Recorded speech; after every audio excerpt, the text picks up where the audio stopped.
Welcome. Hello, Renu. How are Hello. you? Very well. Forward to hearing all your valuable insights about natural fancy color diamonds. Very happy to share. Very happy to share. Pleasure is all ours. Welcome to all of you all. And learned about green diamonds in my previous chat. We've learned about argyle pink diamonds. We've learned about red diamonds. And today it's my privilege to have Paul Chieveley-Williams, who is the owner and co-founder of Diamwill, and also the vice president of NCDIA. And he's going to be talking to us about all things yellow. So a brief introduction about the company. They specialize in cutting and polishing of all natural fancy color diamonds from the manufacturing units in Antwerp and in Hong Kong. And the expertise in enhancing the beauty from every single rough diamond. Let's begin by knowing about how did you know that the world of natural fancy color diamonds was a true calling? Well, it's in my case, I was a little guy at the age of 7 along the beaches. I used to pick up pebbles and polish them, and started into opals and semi-precious stones. This is even before I was 10. So at 18, I wasn't going to go to university. I wanted to go and work in stones. And I started working for De Beers. And I started as a sorter, where you get a pile of rough diamonds over a light, and you have to search with tweezers and make the classifications. And then I went on a manufacturing course, where you were taught how to cleave diamonds, and you saw how they were polishing. And all this, it was like, I knew it. It was like getting on a bike for the first time, but you could cycle it. I knew it. So in the end, they asked me to stay on the manufacturing department to also help teach other people. So I did a cleaving for a while, and then I was on the wheel cutting for 2.5 years. And that's how I really got into diamonds. And, traveling all around the world, being a buyer of rough diamonds, I eventually ended up in Brazil, which is known for its fancy colors. There are not many. Right. But there are amazing fancy colors, and color has always been my passion. And so I think in 1998, 99, I started a factory. I built a factory and brought a master cutter from Belgium to teach the new ideas and the new ways of cutting to bring out the color in diamonds. Right. And that's when I knew that was it. I'd really found myself. And ever since, Lovely. That's what I've been doing. Lovely. So this calls for a big round of applause because you started your journey from the age of 10. That's incredible. Well, if you're lucky, that will happen to you.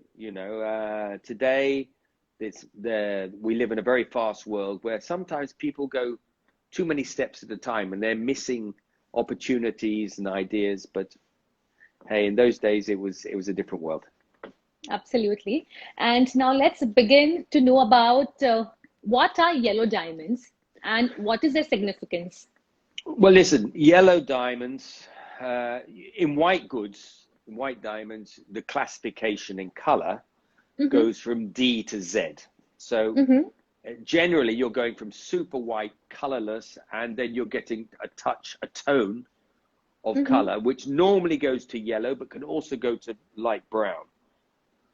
So in the case of the ones that are going from white to light yellow, there's a small amount of nitrogen in the lattice, which absorbs in the absorption spectrum. It's 415. It's called the 415 line, and that's where the more nitrogen starts to make the stone have a little more color, until suddenly you have a lot more nitrogen and the color becomes more pronounced.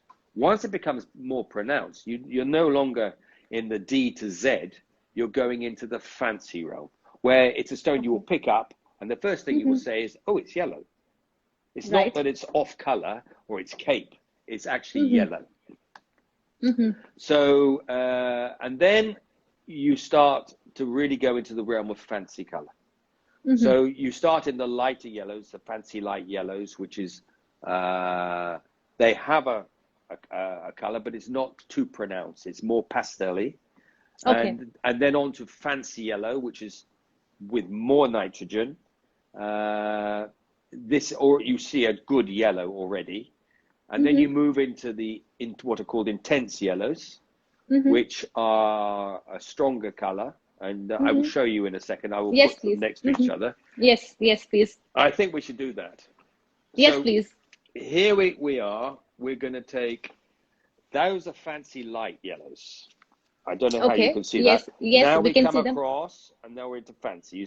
You can maybe see the difference in the color.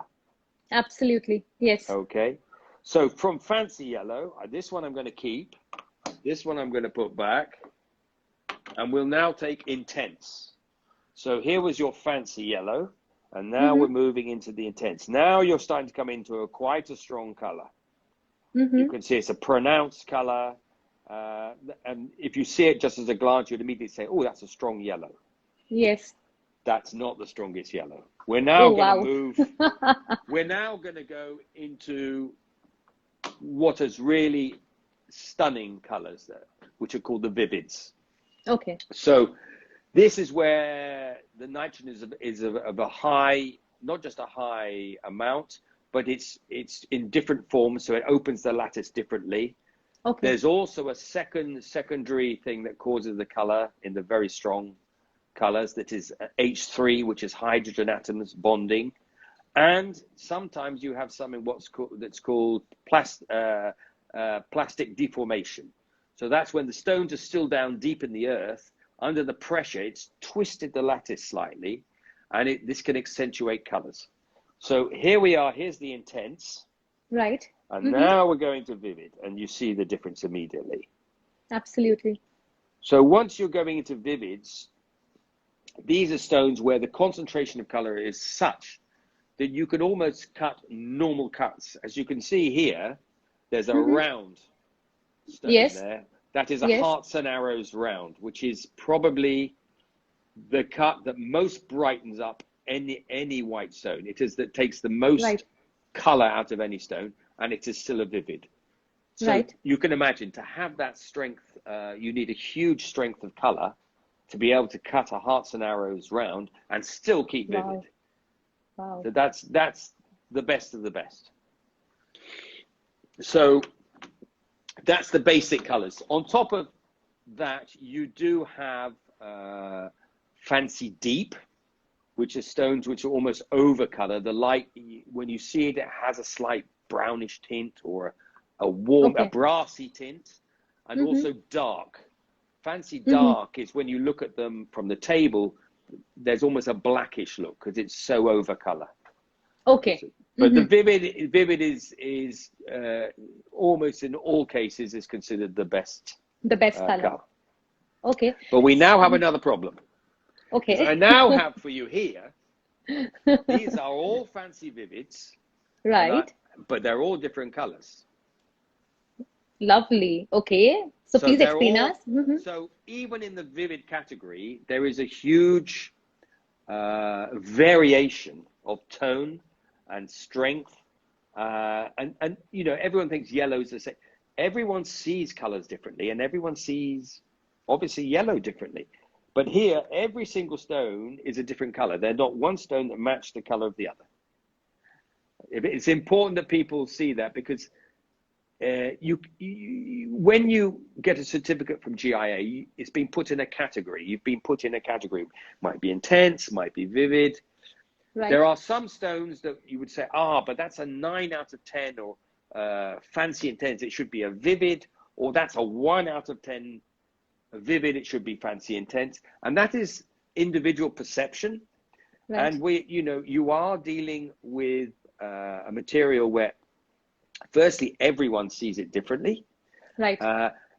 It performs depending on the material, which type of diamond it is, where it's come from. It will perform differently one to another.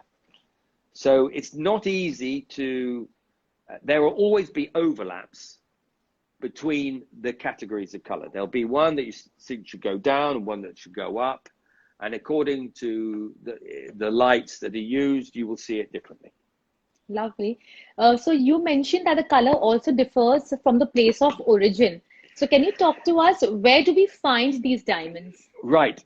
Listen, yellow diamonds you can find just about in every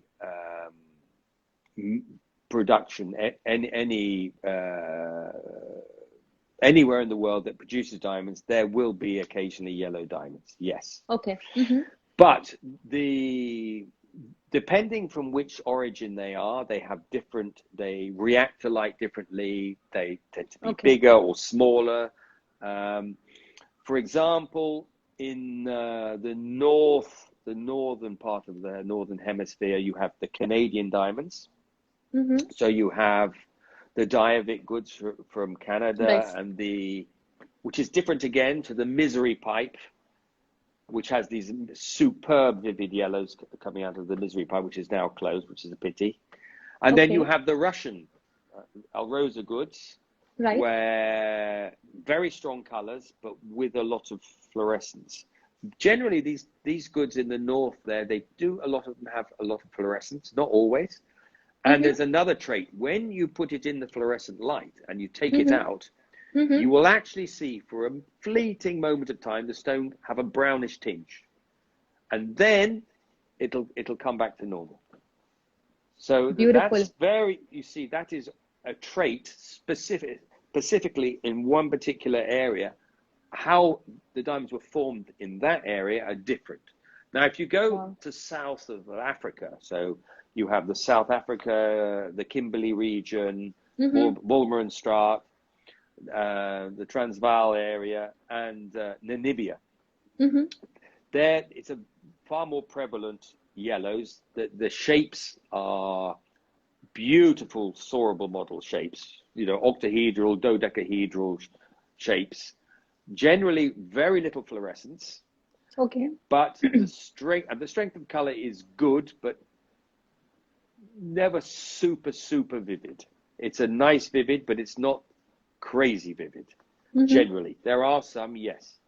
The South African area tends to have the bigger yellows, All and right. we at Diamwill, we actually buy directly from the Namibian government because I Mm-hmm. happen to like the goods very much. Mm-hmm. They're very bright, so it's Okay. like the light. When light comes in through a yellow diamond, some light seems to stop, and some stones, they seem much brighter. This is what's called water. They say Interesting. if the diamond has a good water, it's like the light is passing through it better. And this Beautiful. is something you can have two stones, they have the same certificate, they look more or less the same color. One Right. is brighter. It's almost as though the light shines through quicker. I can't explain. I'm not a scientist. I mean, Wonderful. but that's what I feel. I can see. The other area that is super famous for Mm-hmm. vivid yellow diamonds is the Zimi mine from Sierra Leone, which is an area where two rivers were come together in the area of Zimi. Mm-hmm. Yes. These stones have nitrogen and also sometimes the hydrogen in the lattices. They tend to be of an extremely strong and concentrated color. Lovely. But some of them are going to sort of a bit of green tint, some have a bit of a brownish Wow. tint, some have a bit of an orangey tint, and of course the ones that are most coveted are the ones that are just pure yellow, nothing else Mm-hmm. but pure yellow. Mm-hmm. So that is a basic idea of the Mm-hmm. areas where you will find Right. the diamonds. Mm-hmm. Now, talking about the manufacturing procedure, is the manufacturing technique and procedure of yellow diamonds different from a white diamond? I compare it to flying helicopters and flying aeroplanes. Both will fly, but the Yes. principles are completely different. So in a white diamond, in a normal triple X or hearts and arrows round white diamond, you Mm-hmm. are using every angle and facet possible to take Mm-hmm. away any color from the stone. So generally, if you want to ever see a color in a white diamond, you can either turn it the other way up and look at from the Right. culet, or you look at Right. it side on. Right. So you look at Yes. it along the girdle. Then you will see the color of the Right. stone. Yes. Now, in the case of a fancy color, you want to keep all that color in. So generally, you will have less facets, because every facet you put on a diamond is actually a window. And you can either use it as a window or as a mirror. Now, Okay. when you are cutting a fancy color, you will use a lot of the facets as a mirror to reflect other facets into the stone. And that's the big difference. It's basically the facets are used either as a mirror or a window. Also, right. So the angles obviously are different. And basically, you could say that they've turned what was the bottom angle in a white diamond becomes the top angle in a fancy color, and the other way around. The top angle of a white diamond becomes the bottom angle of a fancy color. Wow. That is the basic. It's a very simplified version, but that is the basic truth.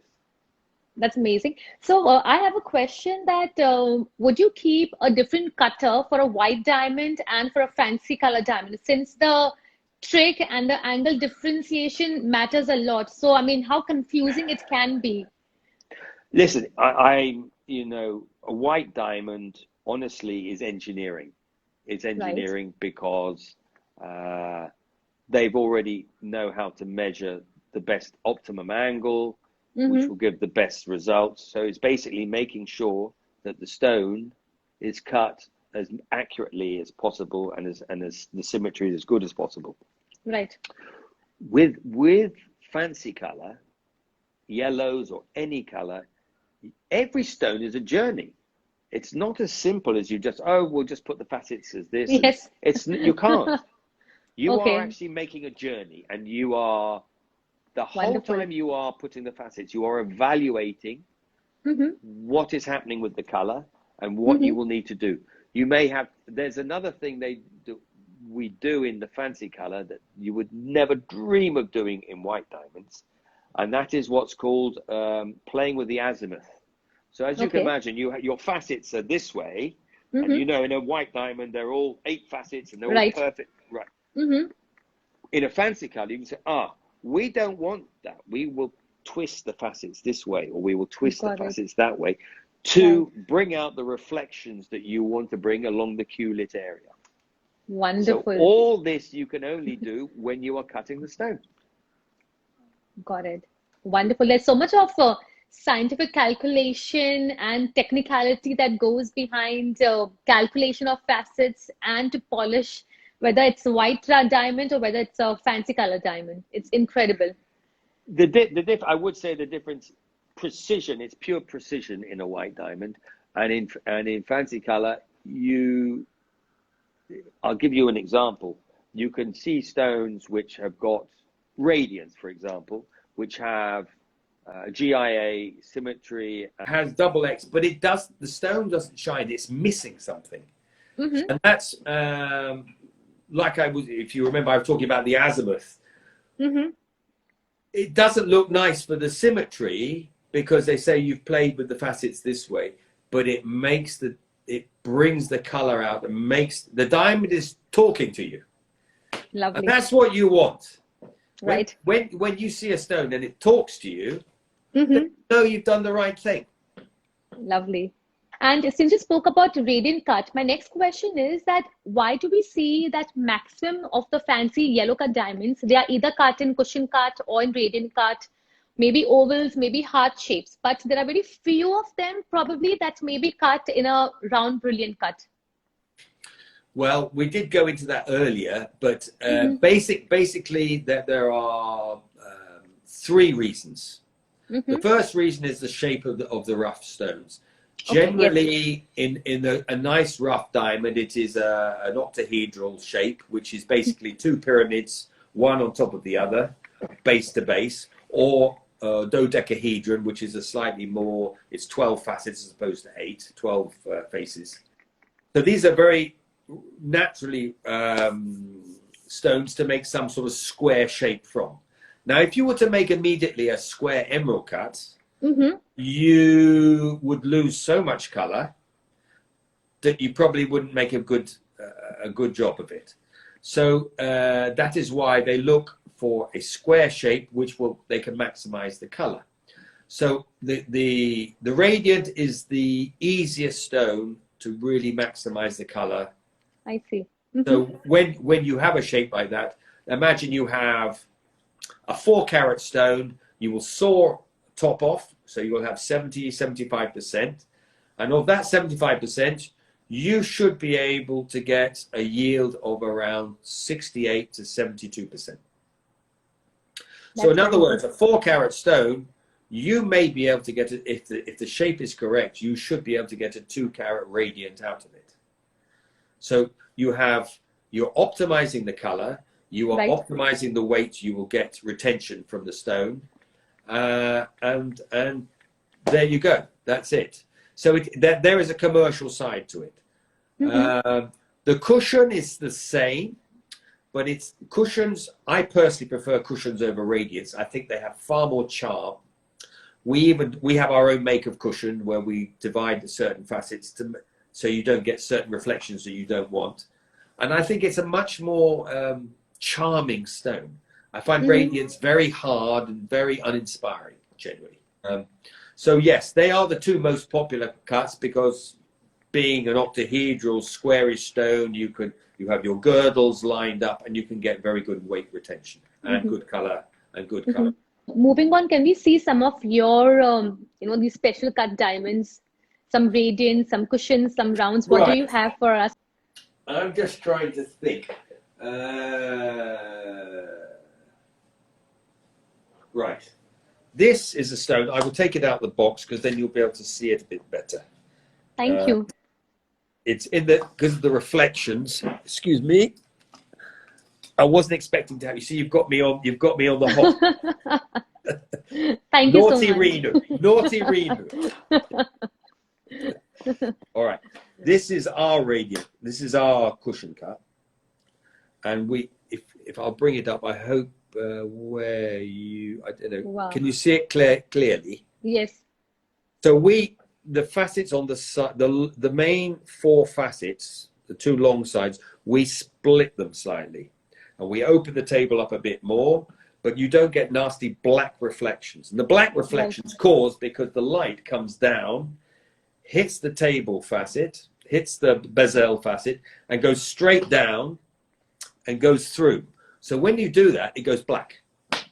So we don't like that. It doesn't look nice. So our stones, when you look across the table, you see just color.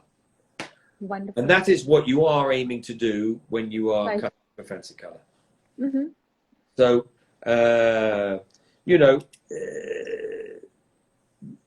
triangles, again, beautiful things. No one ever uses them.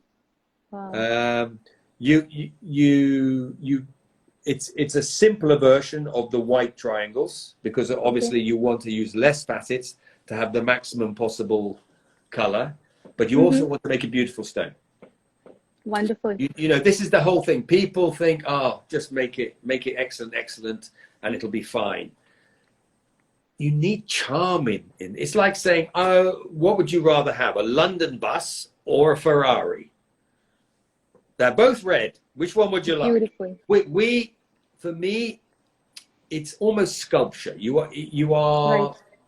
What I want to make is something that is beautiful. You can see it. There's a difference.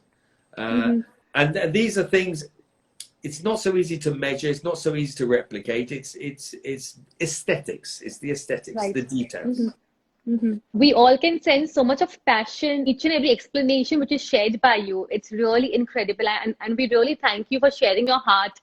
Well, it's a play. I mean, it is a passion to share my passion. I really say, really. Talking about the diamond cut, and you mentioned that the idea is to maximize the color. So now let's talk about the prices. How does the price differ in a yellow diamond depending upon the color and the cut? Okay, we will have to simplify this because the amount of variance would make it so difficult. So if let's say we're going to take 1 carat diamonds, okay, and they don't have fluorescence, and they're all very nice makes, nice cuts. And so you would say that a fancy light stone of a 1 carat, 1 carat 20 in a nice purity, this is also another thing, in a VS or up purity, should be in the region of $1,800 to $200, depending on the stone and the depth of the stone and how it looks. Mm-hmm.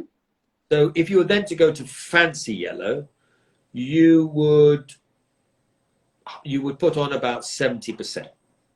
So a nice fancy yellow of the same parameters in terms of cut and quality should be around 3,300 to 3,500 per carat. Right. Okay? Mm-hmm. You see there's already a jump.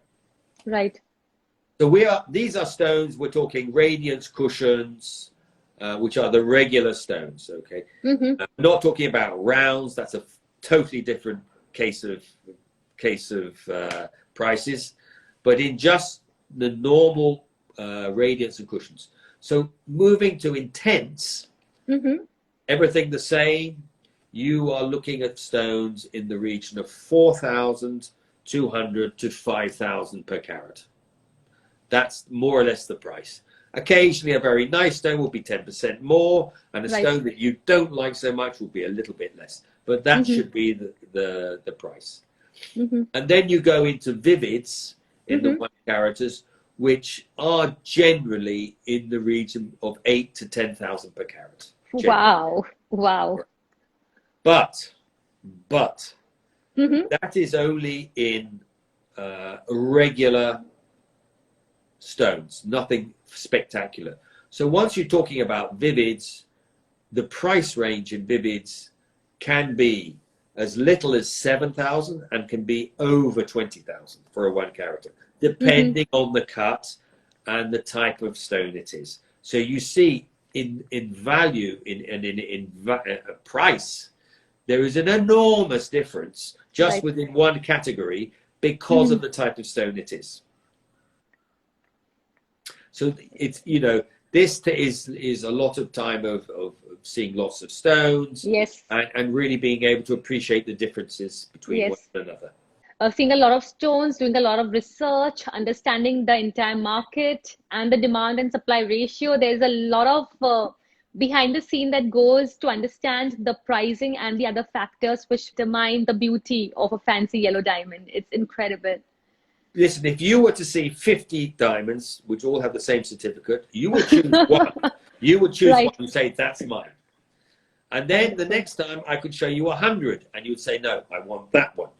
As you see more diamonds, your appreciation Right. and your eye and Eye. your memory, your item memory, you pick things up that you wouldn't pick up before. So it's a question, that's it, really.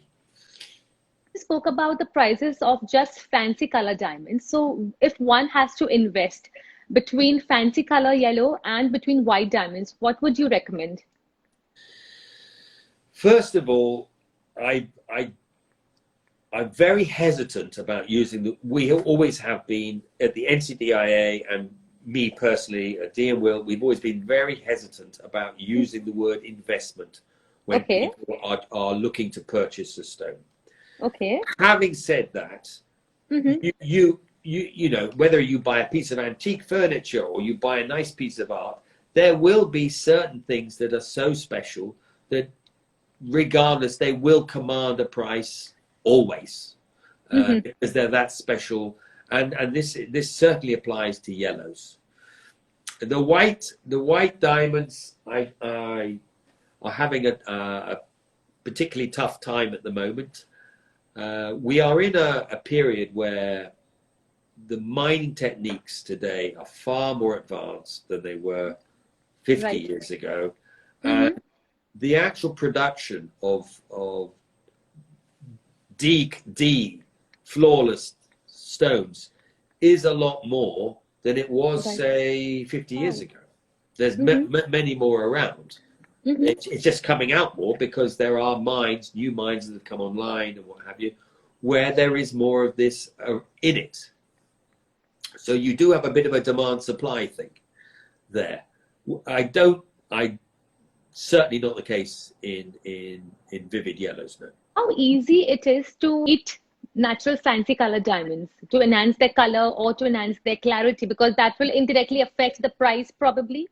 Yes, well, the treatments themselves, there are what the treatments they use today. I suppose there are three. You could say you can actually put a layer of diamond on top of a diamond to change the color. That's also a treatment. But the main two treatments are the HPHT treatment, which is basically you are almost recreating the exact temperature pressure of when the diamond was actually formed, and you are causing a lattice change, which will ultimately change the color.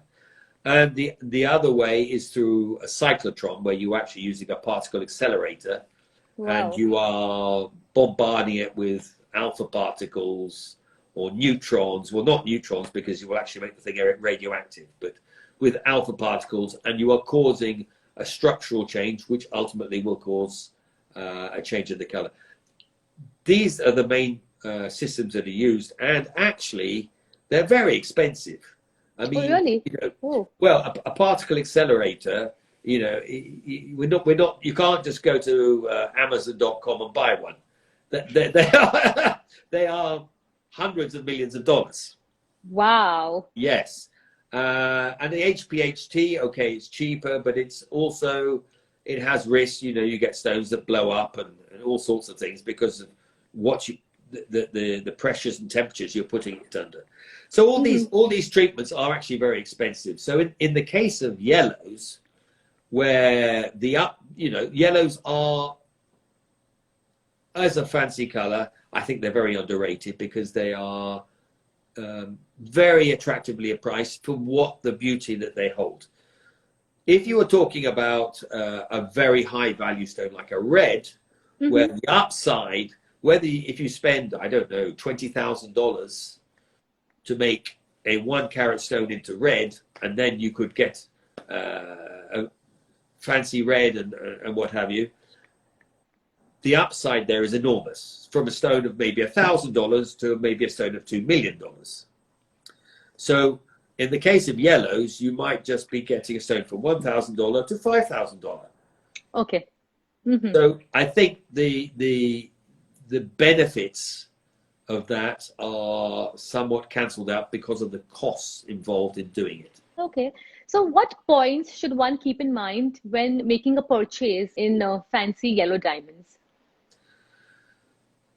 If you go to a gallery of art and you don't know anything about art, and you don't see any names on the paintings, you will look at something and you say, "Well, I like that. Yes. It says something to me." Yes. And it's the same in diamonds. Why Wonderful. should it be any different? It's Wonderful. what touches you. It really is. And it's the thing that you will look at, you go, "I really like that." It's not just today, tomorrow, it's forever. Because diamonds are forever. They're not going to fall apart. They're not going to, you keep washing it and it'll fall apart or anything like that. Only if you lose it, which hopefully that won't happen. It's always there with you. Right. It's consistent. So it really is it's a very personal thing, and it's that thing that touches you. My advice to you and to anyone who it's wonderful. Yes.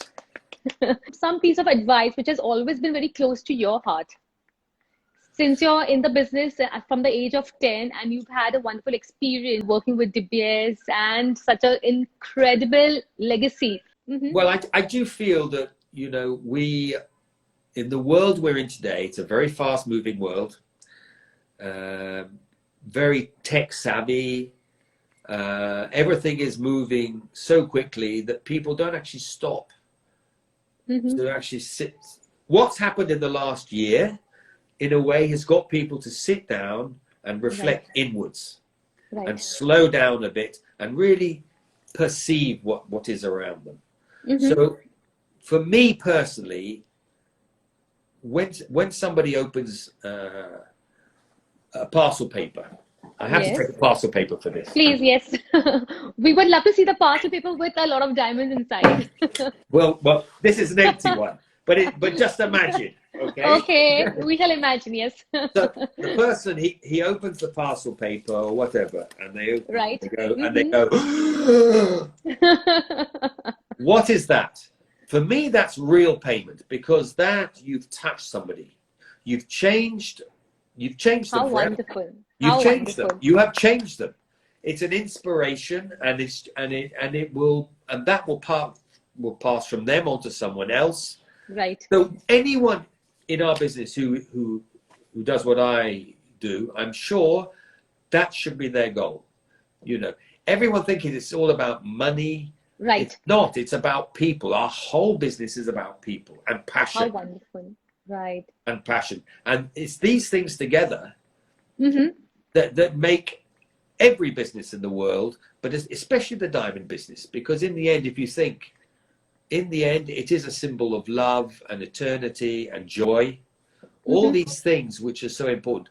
It's not people think, oh, I must buy a diamond because it's expensive. You must buy a diamond because you love it. Wonderful. That is the reason to buy. It has to be for that. It has to be for the passion. Otherwise, you shouldn't be in it. You should be doing it. You should be buying it. You should be even looking at it. We can go on and on here, your wonderful words of advice, but we are almost close to 1 hour's time. So let me see if we have any audience questions. Someone has just asked a question about cleaning diamonds. Well, diamonds, they're property in the old days, when they were in the mines and they wanted to take the diamonds away from all the other stones. They had something called a grease table, which basically was a long belt, and all the various pebbles, etc., were going on this belt. All the diamonds would stick to the grease, and everything else would fly off the other end. So then they'd scoop up the grease, put it in a canister and boil it all away, and they were left with the diamonds. And this is using the property of diamonds, that diamonds, for some reason, anything that is greasy or oily, they stick to it. So it's very simple. A little bit of washing detergent, a bit of hot water, leave it for 5 minutes, it's done. So easy. So easy. And about your thoughts on lab-grown diamonds, that's only if you feel like discussing about lab-grown diamonds. I have no problem at all. I saw in a very good friend's office 2 days ago,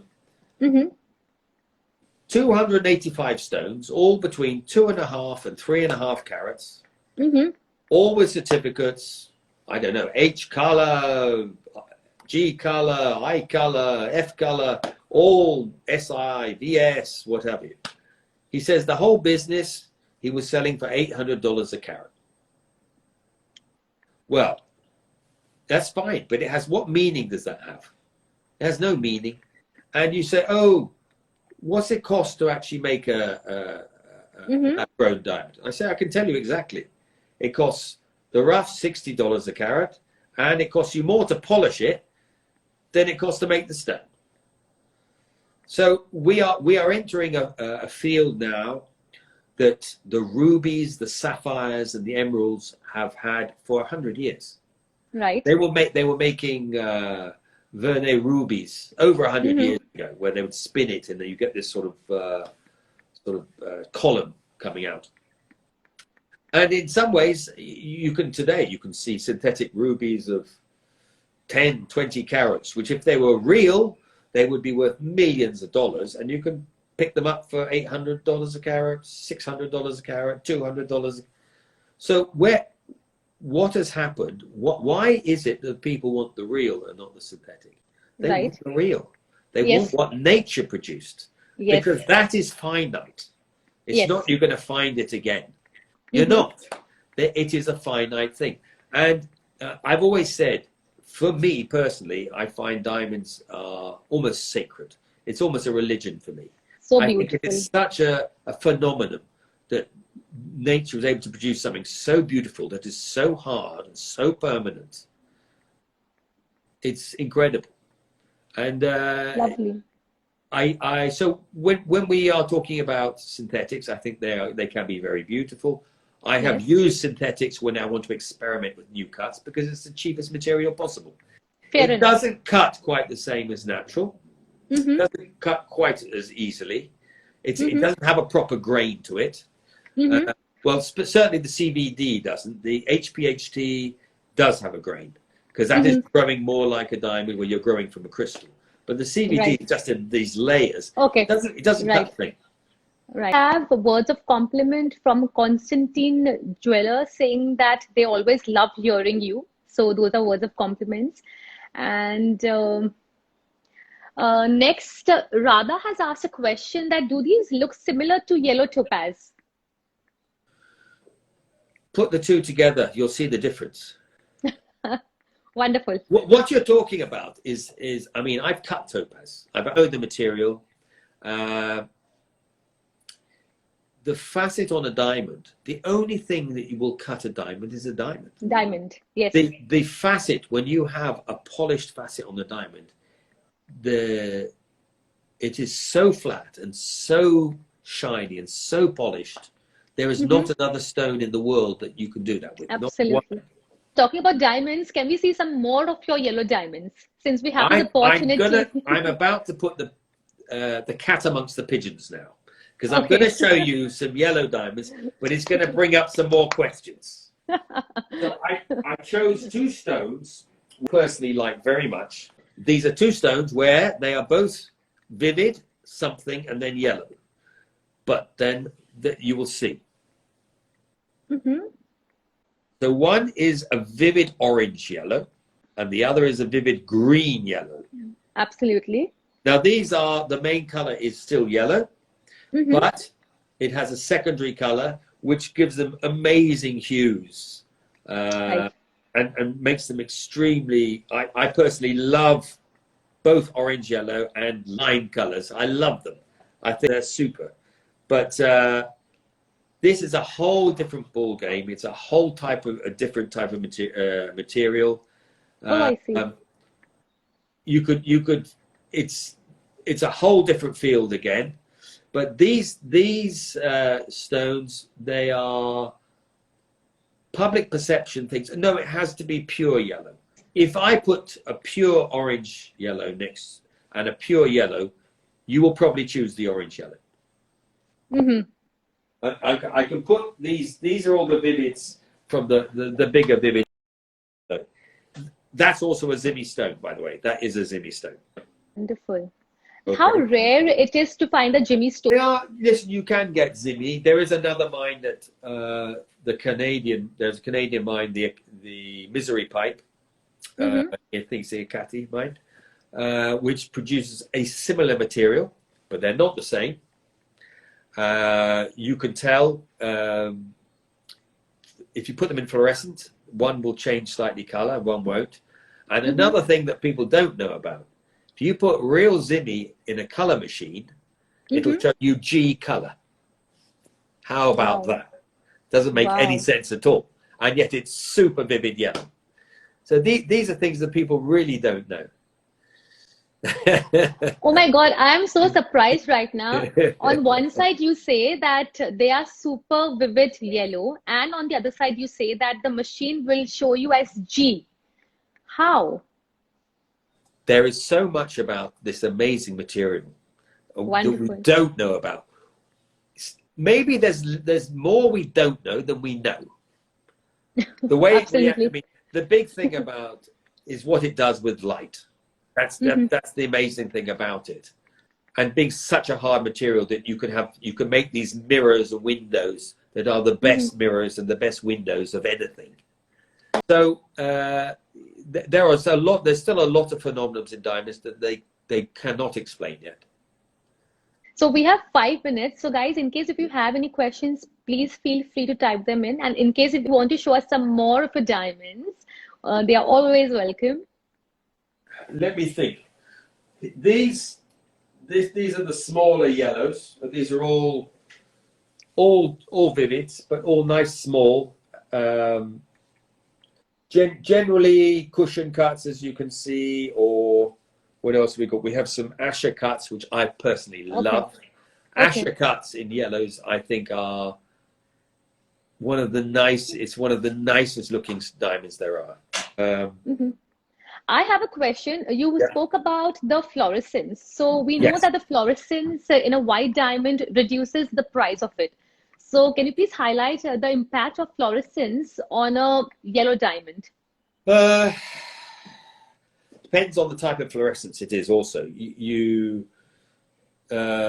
you a lot of the times when you get a certificate, and it might say no fluorescence or faint, and I really personally I don't actually, when I look at a diamond that someone shows me, I don't even look at the certificate. But the first thing I do with yellow diamonds, I put it in the fluorescent light. I want to see.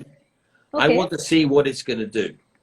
I don't need people to tell me. I want to put it on a fluorescent light and see. Lovely. There's a Lovely. lot of things you can get white fluorescence, which people Interesting. sometimes don't actually see, but it looks awful on a diamond. It kills the color. There was one mine in Australia, which I believe is due to open again, called the Ellendale mine. Now, the Ellendale mine was producing a very nice yellow for a long time, which Tiffany's had the contract to buy the run of mine, and they made a whole program with yellows from Ellendale. The nice thing about the Ellendale goods, they're all medium blue, but they all have the same shine. So you could have 20 stones together, and they all looked exactly the same because they would all react to light exactly the same. Why a lot of jewelers like no fluorescence isn't because the stone looks many better, but maybe they need to mix it with other yellow diamonds. And therefore, if they have 2 or 3 which they know have no fluorescence, if they put them in daylight, they won't see a difference. Unfortunately, the grading about fluorescence is not so accurate. So all I would say to anyone who's buying quite a few yellow diamonds to make something, a piece up, okay, look at them in daylight and see how they look. Check the fluorescence, and if they all have the same fluorescence, it doesn't actually matter because they're going to react the same way and they'll have the same look. What is the price difference between yellow and Jimmy yellow? Real Zimmy is, listen, it's only one mine. I mean, very few stones will come out of a Zimmy mine over 5 carats polished. Very few. The production is mainly smaller goods, or they have tints. But the pure yellow from the Zimmy mine, I remember seeing a few years ago a matching pair of, it was Zimmy, a matching pair, and they were VS or better quality. These stones, someone refused $200,000 a carat for 5 carat stones. But they were so rare, second to none, you will never find another pair. When you do have something that's special, it is special, and it will Absolutely. Thank you so much for all your time. They have quite a few questions, so probably guys, please reach out to them or just message me, and we will have all of them answered. But it's been such a delight to have you, and the way you've explained. Thank you. And the way you've explained about the color and the clarity and the make, it's beautiful with such simple example, and you've made so many concepts very clear to all of us. Thank you for sharing your passion with all of us so passionately. Thank you, Rena, for having me. And anything I can do to promote the love of diamonds and Antwerp were 2 things I'm very passionate about. Yes. We are actually doing an exhibition in Denmark at the beginning of next month called the Joy Exhibition. And that is purely yellows again. Lovely. To bring in the spring and the fact that hopefully we're all coming out of lockdown and the hope. I mean, yellow is the color of the sun. Yes. It always has been. Yes. Thank you once again for all your valuable insights. Thank you. Thank you, and thanks, Sophia. Thank you. Will do. Bye-bye.